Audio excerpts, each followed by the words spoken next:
बुद्धस्य नमो तस्सा भगवतो अरहतो सम्मा सम्बुद्धस्सा नमो तस्य भगवतो अरहतो सम्मा सम्बुद्धस्य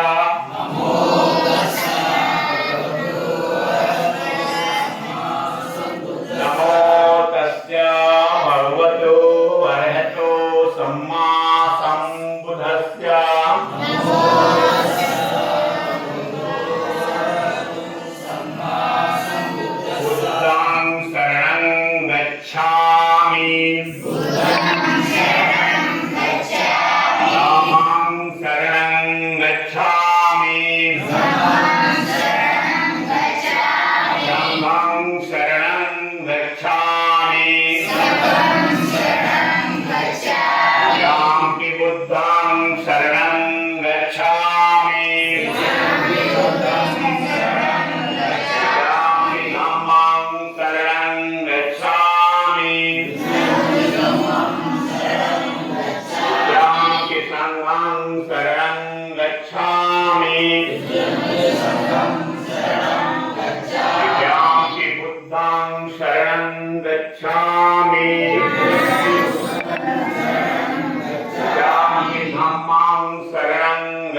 हम लोग गांव-गांव में यह विद्यालय लगाकर पूरे देश को बताते हैं कि आज हमें भीमं नमामि क्यों बोलना चाहिए। भीमं नमामि एक ऐसा शब्द है जिसमें पूरे देश का भविष्य छुपा हुआ है और इसी को खत्म करने के लिए सरकार तैयार है। तो पहले हमें जानना होगा हमें भीमं नमामि क्यों बोलना चाहिए।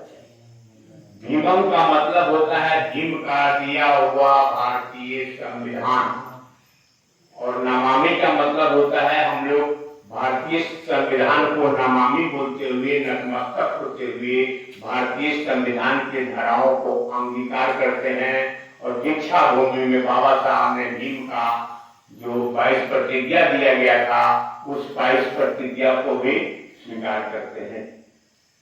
22 प्रतिज्ञा का कानून बनना चाहिए। संविधान को जो नहीं मानता है संविधान उसको माफ नहीं करेगा। भीम सबका बाप है। भीम को देखना है तो संविधान की धारा को पढ़ना पड़ेगा और बुद्ध को जानना है तो ध्यान में बुद्ध दिखाई देता है और संविधान में भीम दिखाई देता है। समझ में आ रहा है ना? लेकिन सरकार इस सूत्र को खत्म कर देना चाहती है। तो हम लोग भीमं नमामि का विश्लेषण अपने राष्ट्रपति महोदय को बतलाना चाहते हैं। बड़ा ही हर्ष और खुशी का विषय है कि बाबा भीम के संविधान से महारानी आदिवासी व रानी यहाँ की राष्ट्रपति महोदया बन गई। ये देश आदिवासियों का है, आदिवासी नागपुरियों का है। हाँ छोटा नागपुर को बिहार कहते हैं, झारखंड कहते हैं, पटना कहते हैं, रांची कहते हैं, और बड़ा नागपुर को दीक्षा भूमि महाराष्ट्र कहते हैं। ये नाग राजाओं की धरती है, कान खोल के सुनो। नाग संस्कृति को, सभ्यता को दोबारा वापस लाने के लिए बाबा साहब दीक्षा के शब्दों से भारतीय संविधान की रचना की है। उन शब्दों से संविधान लिखा गया और सरकार संविधान को खत्म कर देना चाहती है। इसीलिए महामहिम महोदया राष्ट्रपति महारानी से हम लोग हाथ जोड़ के अपील करते हैं, आप यहाँ की महारानी हो, बाबा साहब के संविधान पे कोई उंगली ना उठाए, अगर उंगली उठाए तो उसको आजीवन करवास होना चाहिए। 22 प्रतिज्ञा के वजह से बाबा साहब दुनिया से चले गए, जानना होगा। अब जय भीम वाले हैं, लेकिन भीम ने 22 प्रतिज्ञा दिया, ब्राह्मणों को घबराहट हो गया, वो कहा ये अम्बेडकर 22 प्रतिज्ञा थे कि हमारे राम कृष्ण को कुचल देगा, ईश्वर को नहीं मानेगा, पूरे देश को भारतीय बना देगा, हिंदुत्व को खत्म करेगा, हिंदू धर्म खतरे में है। हिंदू धर्म खतरे में नहीं है, ब्राह्मण लोग खतरे में हो गए। इसीलिए बाबा साहब को दुनिया से विदा कर दिया गया, यही 22 प्रतिज्ञा की वजह से। अब सवाल है कि भीम है कौन? जो 22 प्रतिज्ञा दिया वह व्यक्ति है कौन? सरकार को मैं यहां से चुनौती करता हूं, उसी व्यक्ति का नाम है शैम्पुल ऑफ नॉलेज। वही भीम 4 विषय से पीएचडी किया, 32 प्रकार की डिग्री हासिल किया। कोलंबिया यूनिवर्सिटी का शिक्षा विभाग ने अमेरिका का उस भीम को कहा शैम्पुल ऑफ नॉलेज। दुनिया में जितना भी ये धरती फैला हुआ है, पूरे विश्व के धरती के किसी भी कोने से बता दो कोई भीम जैसा पढ़ाई किया है क्या? भीम भारतीय संविधान है, उस कानून को लागू करना चाहिए। भीम हमारे बीच में नहीं है, लेकिन 22 प्रतिज्ञा कानून बना दो। बाबा साहब ने 22 प्रतिज्ञा क्यों दिया जानो, बता दो सबको। इसलिए दिया, बाबा साहब नहीं चाहते थे कि देश में जात पात छुआछूत भेदभाव रहे। बाबा साहब नहीं चाहते थे कि जाति के नाम पे, ईश्वर खुदा के नाम पे, भूत प्रेत के नाम पे, जादू टोना के नाम पे समाज में ठगी हो।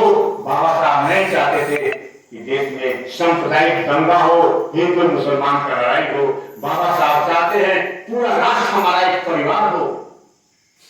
बाबा साहब ने कहा था आई एम फर्स्ट इंडियन और नॉट इंडियन, हम प्रथम भारतीय हैं, अंतर भारतीय रहेंगे। इस पाखंड को खत्म करने के लिए, सांप्रदायिक दंगा को खत्म करने के लिए बाबा साहब ने 22 प्रतिज्ञा दिया, और जो 22 प्रतिज्ञा नहीं मानता है वही देशद्रोही होता है। सबसे बड़ा आतंकी देशद्रोही यहाँ पे है ना, वो ब्राह्मण होता है। 22 प्रतिज्ञा का विरोध किसी ने नहीं किया, इन ब्राह्मणों ने किया, जिसने यादव के चोटी को काट के और औरत के मूत्र को छिटिक कर नाग संस्कृति को अपमान किया है। वैसे देशद्रोहियों को हम लोग माफ नहीं करेंगे। जो भारतीय संविधान को नहीं मानता है वो देशद्रोही होता है।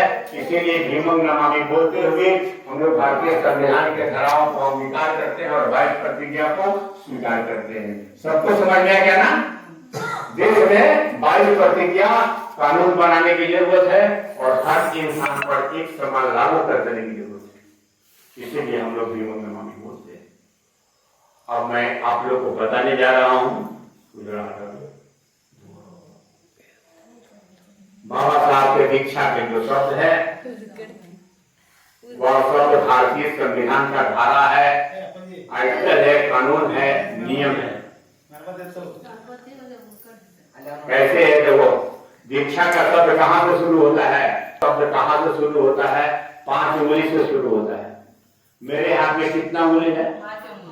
5 ही है ना? मुसलमान के हाथ में कितना उंगली है? दुनिया वालों के हाथ में कितना उंगली है? 5। दुनिया में ये 5 उंगली का कानून लागू होना चाहिए। वो क्या है बाबा साहब के शब्दों में? नमो तस्य भगवतो अरहतो सम्मा संबुद्धस्य 5 भाग में मैं तोड़ दिया ना, समझ में आ गया ना। तो नमो तस्य का मतलब होता है मैं अपने आंतरिक ऊर्जा को नमस्कार करता हूं, मैं अपने शक्ति को स्वीकार करता हूं।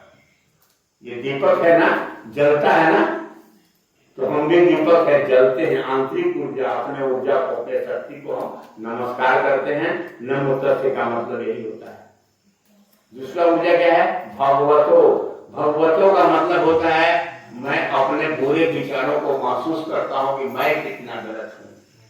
बुरा देखन जो मैं चला, बुरा मिलिया न कोई, जो दिल झाका अपना, मुझसे बुरा न कोई।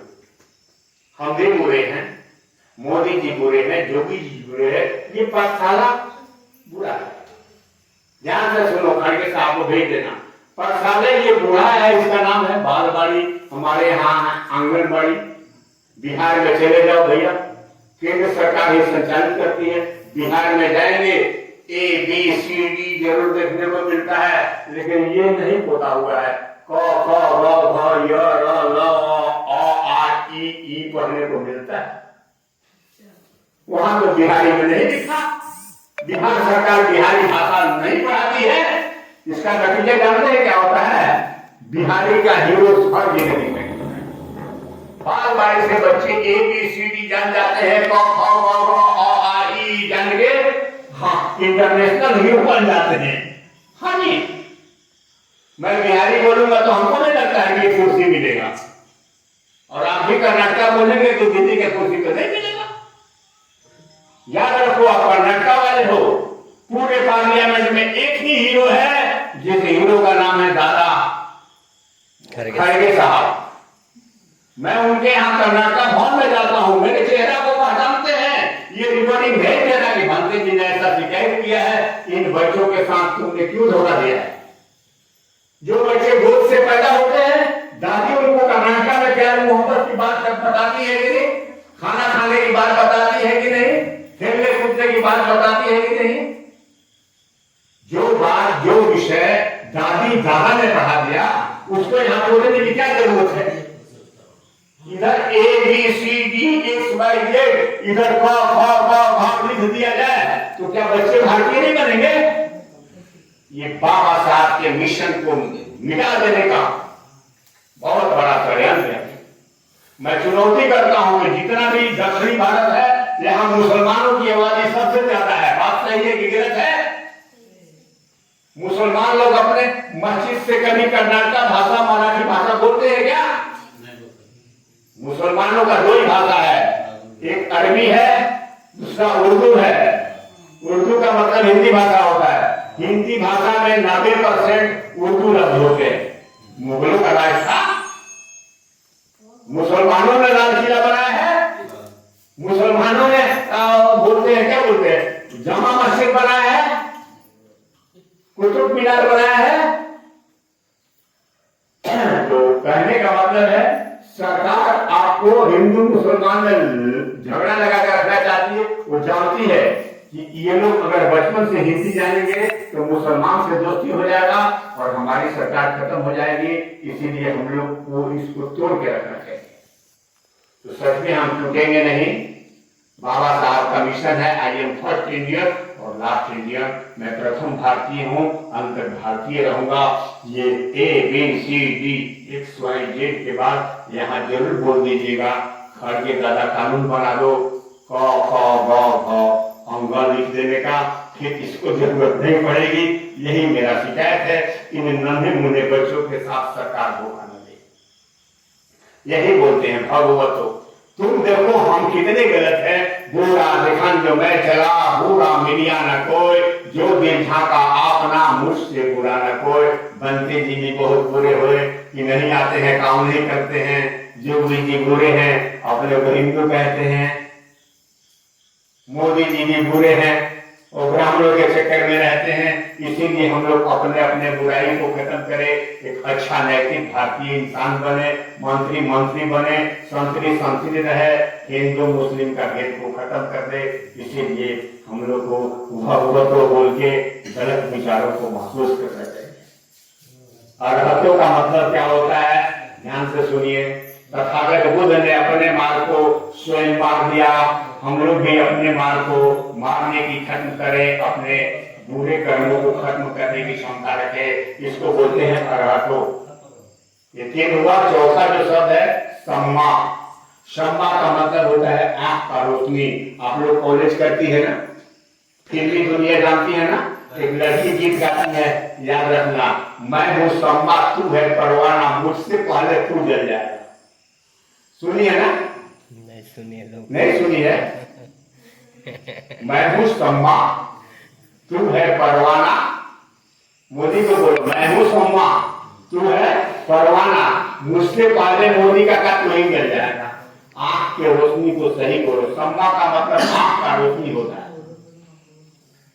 अगर तूने मेरे को बेटी के रूप में देखा तो सही है, कहीं कर्नाटका वाली के चक्कर में पड़ गया तो मैं तेरे को बर्बाद कर दूंगी। सम्मा में वह ताकत है, लड़की में वह ताकत है, जला के तेरे को खा कर गई। आंख के रोशनी में वह ताकत है, ध्यान गई तो जान गई।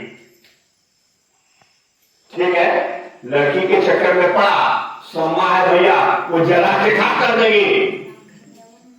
तो आंख के रोशनी को कहते हैं ना।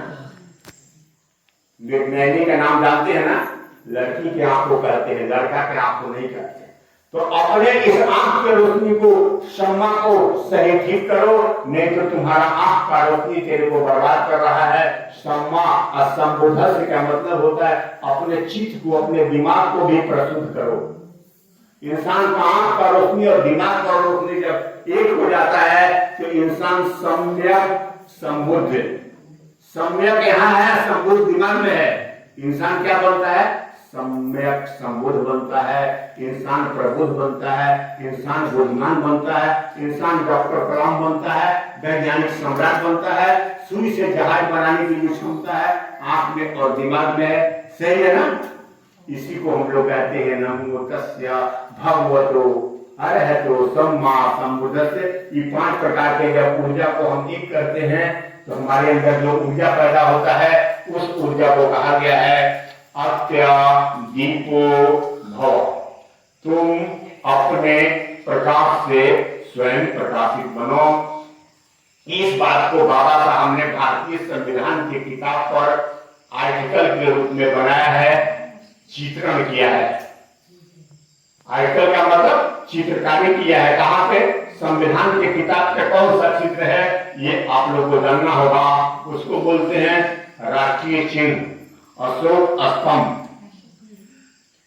राष्ट्रीय चिन्ह अशोक स्तंभ का यहाँ चित्र बनना चाहिए, नहीं बना है बनवा दीजिएगा। तो 4 सिर का चित्र है।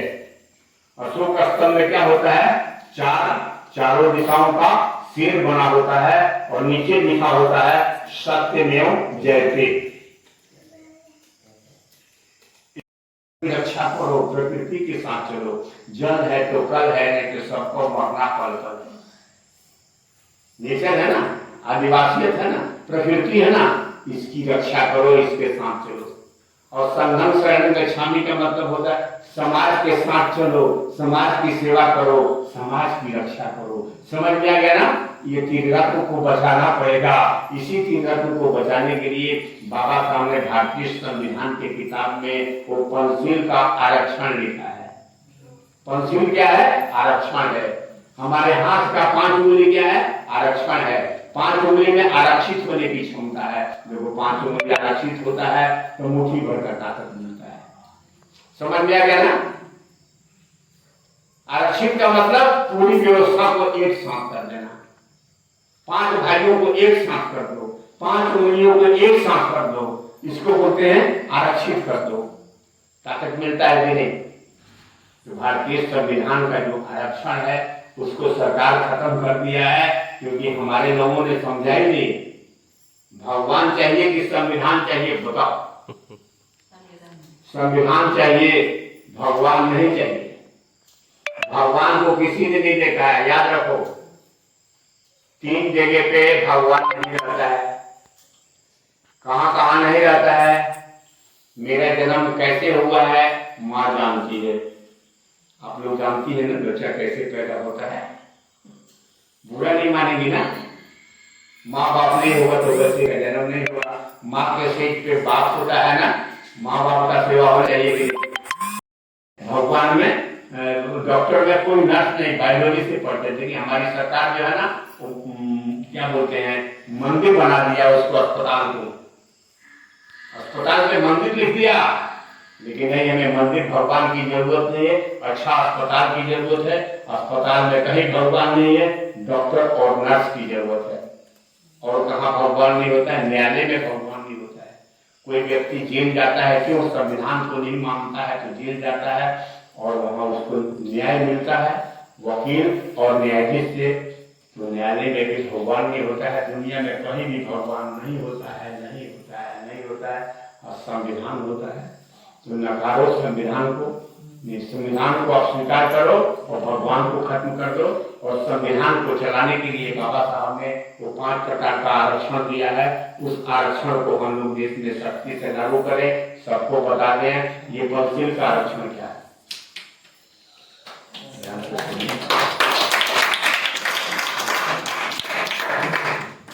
शांत हो जाइए। पहला आरक्षण हम पाली में क्या बोलेंगे? पानाति पाता वेरमणि शिक्षा पदम समाधियामि। इसका मतलब होता है जियो और जीने दो। प्राणियों की हत्या मत करो, उपेक्षित समाज को गले लगाओ, अनाथ बच्चे को गोद उठाओ और पूरे समाज के बच्चों के लिए ऊंची शिक्षा की व्यवस्था करो, रोटी कपड़ा मकान की व्यवस्था करो। इसके लिए आरक्षण जो दिया गया था वही आरक्षण सरकार खत्म कर दिया है। इस आरक्षण को बचाना पड़ेगा, मोदी को बताना पड़ेगा, सबको बताना पड़ेगा। पानाति पाता वेरमणि शिक्षा पदम समाधियामि, जियो और जीने दो। इस आरक्षित धारा को देश में सख्ती से लागू करो। दूसरा आरक्षण क्या है? ध्यान से सुनिए। दूसरा आरक्षण है अदिन्ना दाना वेरमणि शिक्षा पदम समाधियामि। इसका मतलब होता है चोरी मत करो, राष्ट्र की संपत्ति को मत लूटो। लेकिन हमारी सरकार हमारे अधिकार को, संपत्ति को लूट लिया है। कैसे लूट लिया है? 1 रुपये का कीमत 10 ग्राम चांदी होता था। 1 रुपये का कितना था कीमत? 10 ग्राम चांदी। आज 1 रुपया फट जाता है तो बोलता है कि नहीं वो रुपया नहीं है, नोट है। जो रुपया होता था वो चांदी का सिक्का होता था। बूढ़े लोग जानते हैं, रुपया जो होता था वो चांदी का सिक्का होता था। लेकिन अब रुपया नहीं है, कागज का नोट है। फट जाएगा तो नहीं चलेगा। हमारा अधिकार खत्म हो गया ना। और सुनिए, देश में जो राष्ट्रीयकरण था उसको प्राइवेटकरण कर दिया गया। पूरा अधिकार छीन लिया गया, लूट लिया गया हमारे अधिकार को। हमारे वोट को लूटने के लिए ईवीएम मशीन आ गया है, याद रखो। अब बहुत राजनीति करते हैं, ईवीएम मशीन पे उंगली नहीं उठाते हैं। जब तक हमारे देश में ईवीएम मशीन चलेगा, हमारे वोट देने के अधिकार को छीन लिया जाता है। वोट तो देते हैं ईवीएम मशीन से, लेकिन हमारे लोग नेता नहीं बनते। ईवीएम मशीन की यह बहुत बड़ी गड़बड़ी है, बहुत बड़ा धोखा है। ईवीएम मशीन दिखाता है कि नेता हमारा जीत रहा है, लेकिन जब फैसला होता है तो पता चलता है हमारा नेता जीत रहा था, लेकिन भाजपा वाला 20 वोट से जीत गया। जब 20 वोट से जीत गया तो हमारे लोग हार गए। धोखा हुआ ना। जैसे आप लोहा लेने के लिए, छड़ लेने के लिए आप जाते हैं ना हार्डवेयर के दुकान पे, 2 क्विंटल दिखाता है। इलेक्ट्रॉनिक मशीन क्या दिखाता है? 2 क्विंटल। मैं कहता हूँ 2 क्विंटल दिखाता है, लेकिन 50 किलो कम लाते हैं। क्या कहते हैं लोग? 10 केजी कम रहेगा। 10 केजी कम रहेगा। वही काम ईवीएम मशीन करेगा, दिखाएगा कि तुम्हारा नेता बहुत वोट से जीत रहा है, जीत रहा है। लेकिन जब फैसला सुनाना होगा तो पता चलेगा मेरा नेता बेचारा तो जीत रहा था, लेकिन पता चलता है कि भाजपा वाला 10 वोट से ज्यादा जीत गया। अरे 1 वोट 2 वोट भी ज्यादा दिखा देगा तो सरकार तो उसकी बने। अच्छा ये बताइए, लड़का लड़की का शादी ईवीएम मशीन से होता है क्या? लड़का लड़की का शादी होने के लिए सामना सामनी रखना जरूरी है। मल्यार्पण अपने हाथ से करना जरूरी है। उसी तरह वोट देने के लिए हमारे नेता का बैलेट पेपर होना जरूरी है, हमारे नेता का हमारे सामने चित्र होना जरूरी है, तब हम अपने नेता को पहचानते हैं और स्टाम्प लगाते हैं, वो सही है।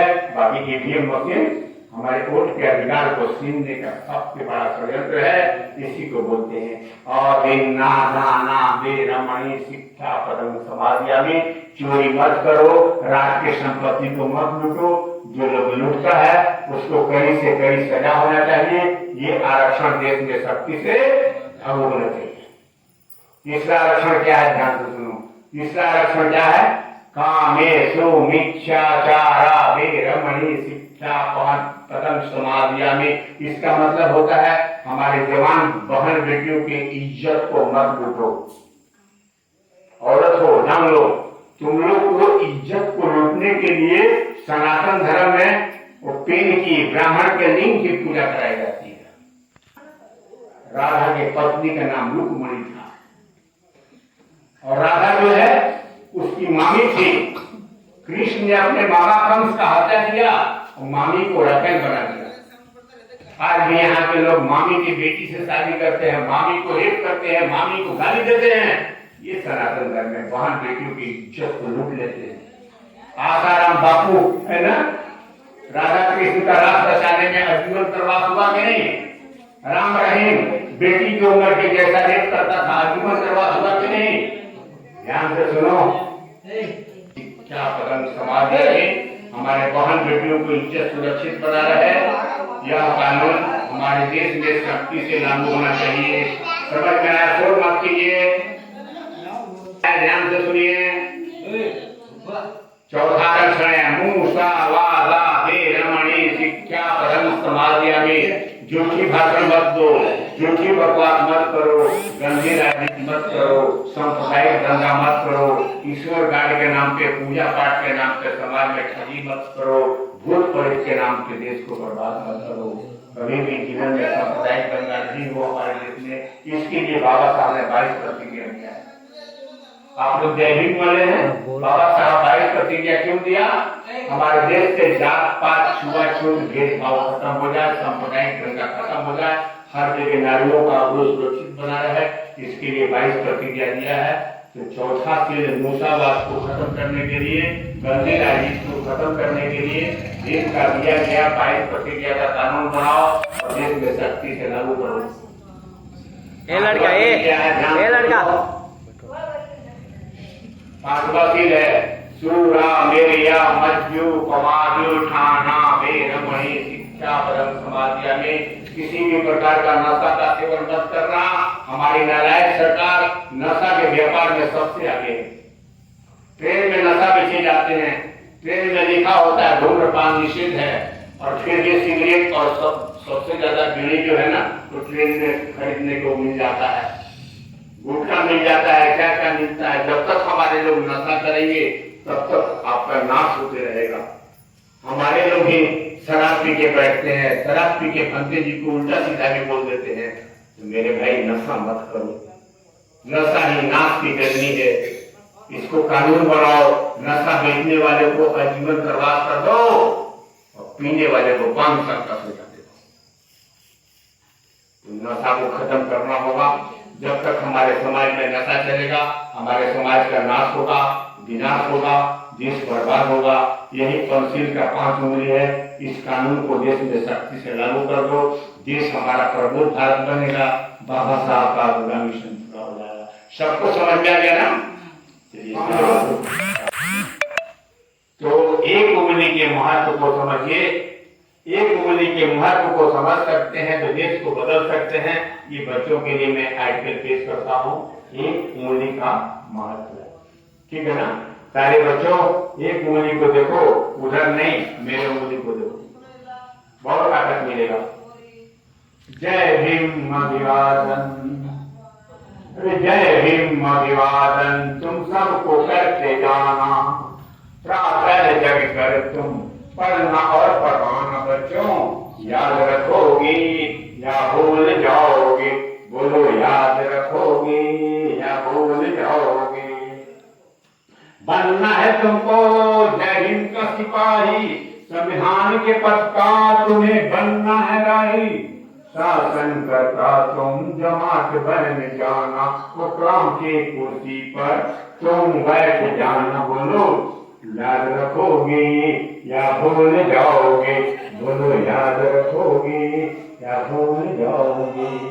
माता पिता से तेरा तन मिला है, दिल का फूल बनकर तुम खिला है, माता पिता का कर्ज है चुकाना, उनके कदमों में सर को झुकाना। बोलो याद रखोगे या भूल जाओगे, बोलो याद रखोगे या भूल जाओगे।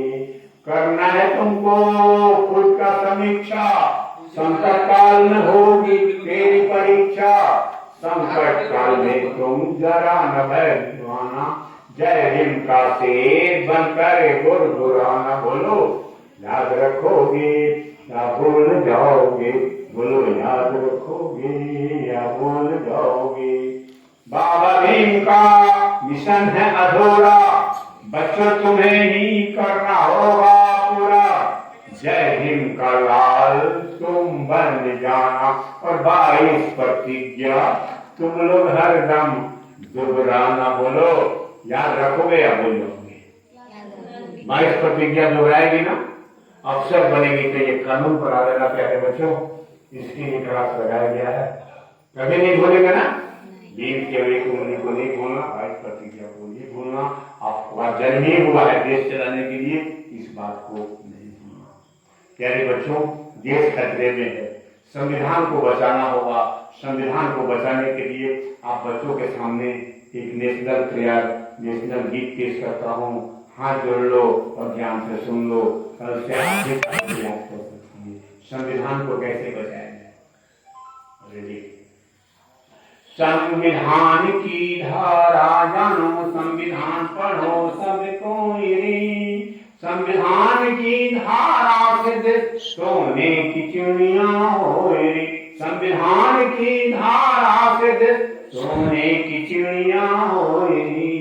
संविधान निर्माता आपको कोटि कोटि बंदन मेरा, सारे देशवासियों पर है संविधान कार्य तेरा।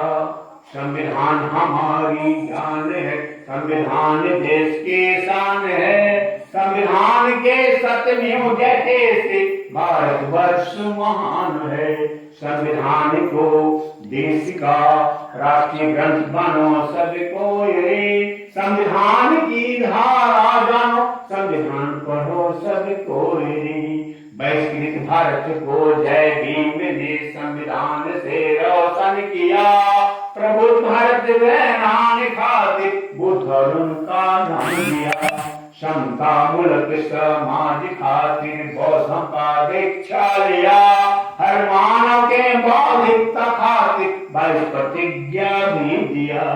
जय भीम के 22 प्रतिज्ञा से हर बच्चा प्रबुद्ध होए रे। संविधान की धारा जानो, संविधान पढ़ो सब कोई, संविधान की धारा से देश सोने की चिड़िया होए रे। संविधान की धारा जानो, संविधान पढ़ो सब कोई, संविधान पढ़ो सब कोई, संविधान पढ़ो सब कोई। देखो, बच्चों का भविष्य चाहती है, देश को बदलना चाहती है। प्रत्येक लोगों के घर में बाबा साहब का लिखा हुआ 3 प्रकार का संविधान होना चाहिए। पहला अंग्रेजी वाला, दूसरा हिंदी वाला, तीसरा कर्नाटक वाला या मराठी वाला। ये 3 प्रकार का संविधान पढ़ेगी, अपने अधिकार को जान जाएगी। सरकार आपको संविधान नहीं पढ़ने देगी, संविधान को खत्म करके यहाँ मानव स्मृति को लागू किया जा रहा है। लेकिन बच्चा प्रत्येक घरों में आपका संविधान का किताब जरूर होना चाहिए और बच्चों को जरूर अध्ययन करना चाहिए। यानी संविधान पढ़ो सब कोई। संविधान के धारा से देश सोने की चिड़िया, संविधान से हम फिर अपने देश को सोने की चिड़िया बना सकते हैं। लेकिन यही संविधान खत्म होने वाला है और हम लोग को बचाना होगा, बच्चों को पढ़ाकर पार्लियामेंट में पहुंचाना होगा। तो अब मैं बच्चों के सामने पेश करना चाहूंगा बाबा साहब का संकल्प भूमि।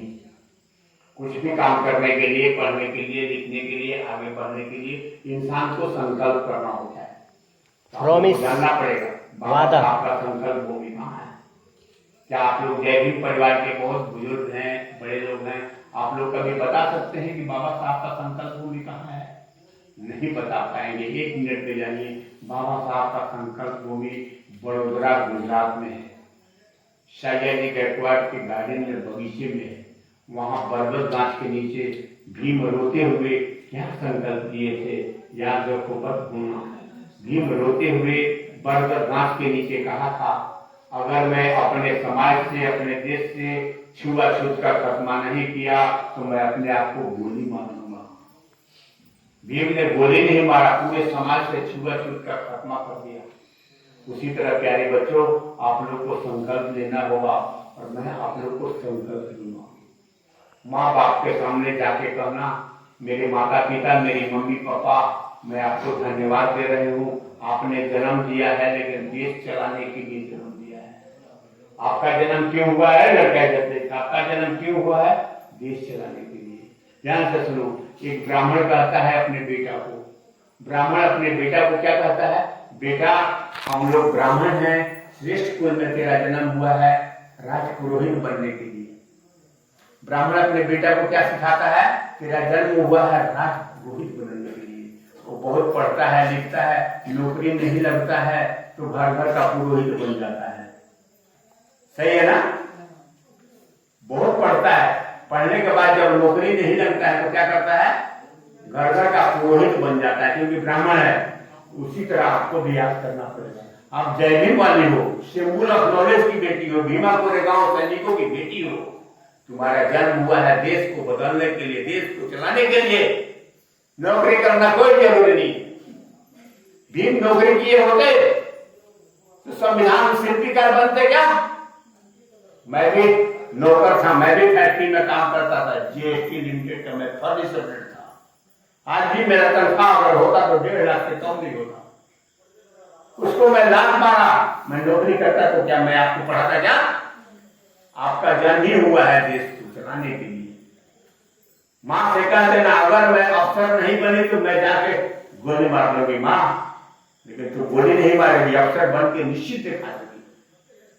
बाबा साहब ने कहा था, मेरे बच्चों, घर के दीवारों पर लिख देना, हमें शासनकर्ता जमात बनना है। आपके लोग एक भी दरोगा बने क्या? एसपी बने क्या? शासनकर्ता जमात बने क्या? कुछ लोगों को नौकरी मिला है क्लर्क और चपरासी बनने के लिए, और यहाँ झाड़ू मारने वाला काम मिला और क्या मिला है? कभी आप कब शासनकर्ता जमात बनेंगे?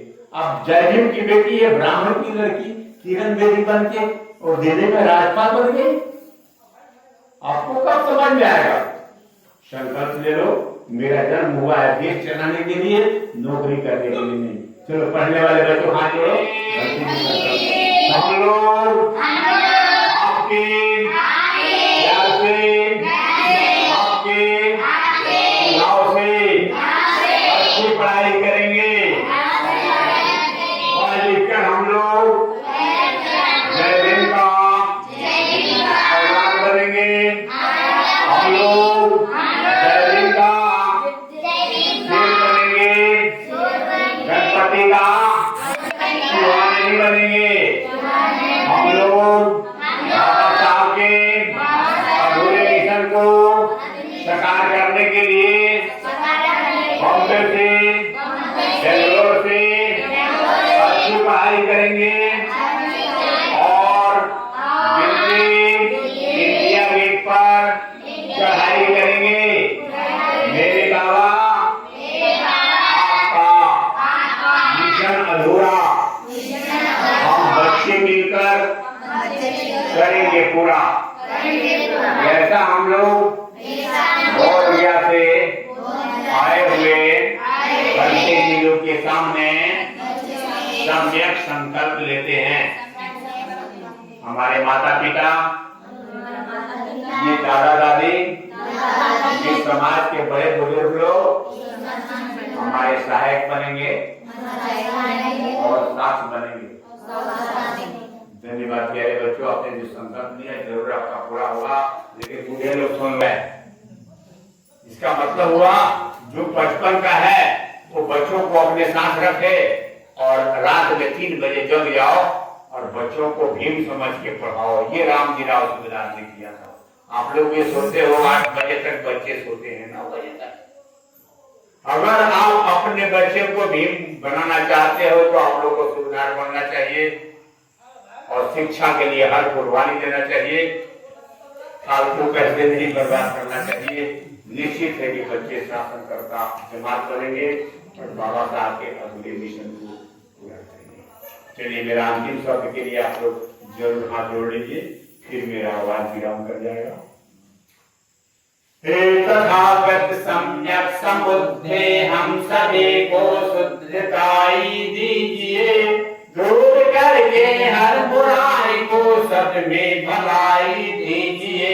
जैसे कृपा हो आपकी सबके हृदय में बुद्ध हो, छल कपट को छोड़कर सबका हृदय अब शुद्ध हो उजाला सबके मन में बुद्धि के प्रकाश से, और अंधेरा दूर सनाओ अविद्या नाश से।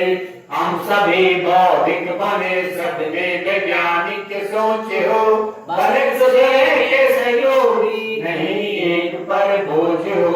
बौद्ध धम से हो सुगंधित अपना भारत वर्ष दे, वायु जल शुद्ध वायु हो वही मिट जाए सबका कले।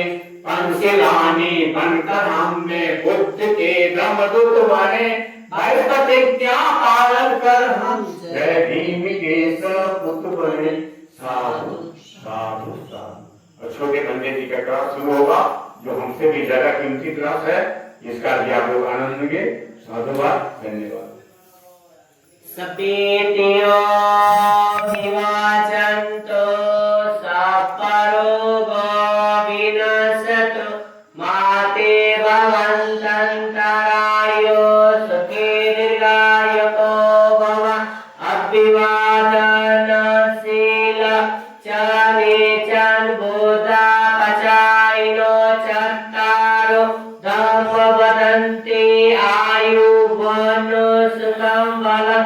भवतु सापमङ्गला रातन्तु सापरिवता, सर्वबुधानुभावेन सदा सोति भवन्तु ते। भवतु सापमङ्गला रातन्तु सापरिवता, सर्वधर्मानुभावेन सदा सोति भवन्तु ते। भवतु सापमङ्गला रातन्तु सापरिवता, सर्वसङ्गानुभावेन सदा सोति भवन्तु ते। नास्ति मे शरणं बुद्धो मे शरणं वरं, एतेन सचवाचिना होतु मे जय मङ्गलं। नास्ति मे शरणं धम्मो मे शरणं वरं, एतेन सचवाचिना होतु मे जय मङ्गलं। नास्ति मे शरणं संघो मे शरणं वरं, एतेन सचवाचिना होतु मे जय मङ्गलं। नमो बुद्धाय नमो धम्माय नमो संघाय, साधु साधु साधु। वो सच है, अच्छा कार्यक्रम हुआ है। जो बंटी जी बोला है वो सच है, और जो अच्छा लगा सबको, सब लोग को अच्छा लगा। ಚೆನ್ನಾಗಿ ನಡೆಸ್ಕೊಟ್ರು. ಯಾಕಂದ್ರೆ ಇನ್ನ ಹುಡುಗರಿಗೆ ಬರೀ ABCD ಮತ್ತೆ ಹಿಂದಿ ಒಟ್ಟ ಕಾಲ ತಿಳುವಳಿಕೆ ಇರಲಿಲ್ಲ. ಹೀಗಾಗಿ ಹಿಂದಿ ಒಂದು ಜ್ಞಾನ ಮೂಡಕ್ ಕಲ್ತಾವ. ಎಲ್ಲ ಹಿಂದಿ ಒಂದಿನ ಫಸ್ಟಿಗೆ ಒಂದೊಂದು ಸಲ ಹಿಂದಿ ಕೊಟ್ಟವಲ್ಲ, ಮುಂದೆ ನಿಮ್ಗೆ ಹಿಂದಿ ಸರಳ ಬರ್ತದ. ಹೀಗಾಗಿ ಹಿಂದಿ ಒಂದು ಹೆಚ್ಚಿನ ಜ್ಞಾನ ಕೊಡ್ತಿರ್ತಾರ. ಅದಕ್ಕೆ ಎಲ್ಲರೂ ತಾಯಿ ತಂದೆಯಲ್ಲಿ ಮಕ್ಳಿಗೆ ಒಂದಿರ ಹಿಂದಿ ಮನ್ಯಾಗ ನೀವು ಒಂದಿನ ಮಕ್ಳಿಗೆ ಹೇಳ್ತಾರೆ, ಓದ್ರಿ ಶಾಲೆಗೆ ಹೋಗ್ರಿ. ಮನ್ಯಾಗ ಶಾಲೆಗೆ ಬಂದ ಮಕ್ಳು ಏನ್ ಮಾಡ್ತಾರೆ ಮನೆ ಮಕ್ಕಳು ಚೌಕಾಸಿ ಮಾಡ್ತಾರೆ. ಅವ್ರು ಓದ್ತಾರೋ ನಿಲ್ಲು, ಶಾಲೆಗೆ ಓದ್ತಾರೋ ನಿಲ್ಲ, ಇಟ್ಟು ಬಂದು ಸ್ಪೆಷಲ್ ಕೊಟ್ಟದಕ್ಕೆ ಅದೆಲ್ಲ ಚಲೋ ಆಗ್ಯಾವ. ಮುಂದಿನ ಎಲ್ಲ ಪಾರ ಗೊತ್ತಾಯ್ತು, ಪಾರ ಹೋಗ್ರಿ. जय भीम। बहुत ने कहा ना, वो मुझे बहुत अच्छा लगा, क्योंकि हमें पहली कक्षा से ही हिंदी सीखना चाहिए, क्योंकि हमारी देश भाषा है हिंदी, तो हमें हिंदी आनी चाहिए। इसलिए सबको हिंदी सीखना चाहिए। और जो छोटे बच्चे जब इनको पूछा कि आपका नाम क्या है हिंदी में, तो इनको आया नहीं। जो सो रहे थे इनको हिंदी आना चाहिए। उन्होंने जो पूछा उसका जवाब उन्हें देना चाहिए ऐसे। ठीक है, बहुत अच्छा। उन्होंने जो कहा वो बहुत अच्छा। हाँ ठीक है, बहुत अच्छा।